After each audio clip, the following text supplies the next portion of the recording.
ගමේ ගෙවල් වලට සාමාන්‍යයෙන් ගමේ ඉන්න ගැහැණු එනවා සාමාන්‍යයෙන් ඕපාදූප කියවන්න. සාමාන්‍යයෙන් ගැහැණු අයගේ එක හැටියක්. ඉතින් මේ අය ආපුවාම තොරතෝංචියක් නැතුව කියවෙනවා. ගමේ අහල පහල අයනේ මොනවා කියන්න බෑ හින්දා. ඉතින් අපිට මේ කට්ටිය තොරතෝංචියක් නැතුව ඔහේ කියව ඉන්නවා. අපේ කාලය කනවා.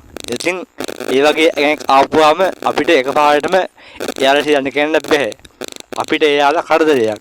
ඉතින් එහෙම වෙච්චාම අපිට ඒ අයව පිටත් කරගන්න පුළුවන් පහසු ක්‍රමයක් තමයි මේක. මේක අද්දුටුමයි ප්‍රත්‍යක්ෂයි. හැබැයි මේක කරන්න ටිකක් අපහසුයි. කරගත්තොත් හරියටම හරි. ඔයා මුලින්ම නිශ්ශබ්දව පස්සෙන් පස්සට ගිහිල්ලා ඉවරලා ගෙදර තියෙන කොස්ස අනිත් පැත්ත හරවලා මුලකින් තියන්න.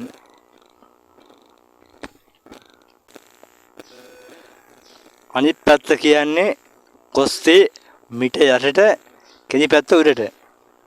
කොස්ස අනිත් පැත්ත හරවලා ගේ වටේ රවුමක් නිශ්ශබ්දව ඇවිල්ලා ඉඳගෙන එයාගේ ඇත්ත දිහා බලන් ඉන්න. එතකොට එයා ආයි අපේ මුණ ඉස්සරහා ඉන්නේ කෙලින්ම පිට වෙලා යනවා. දවස් 3කට එයා ආයි අපේ ගෙදර එන්නෙත් නැහැ. මේ ක්‍රමයේ ඔයගොල්ලෝ අත්හදා බලලා මට කමෙන්ට් එකක් තියන්න. එහෙනම් අපි ආයෙත් වීඩියෝ එකෙන් හමු වෙමු. බයි බයි.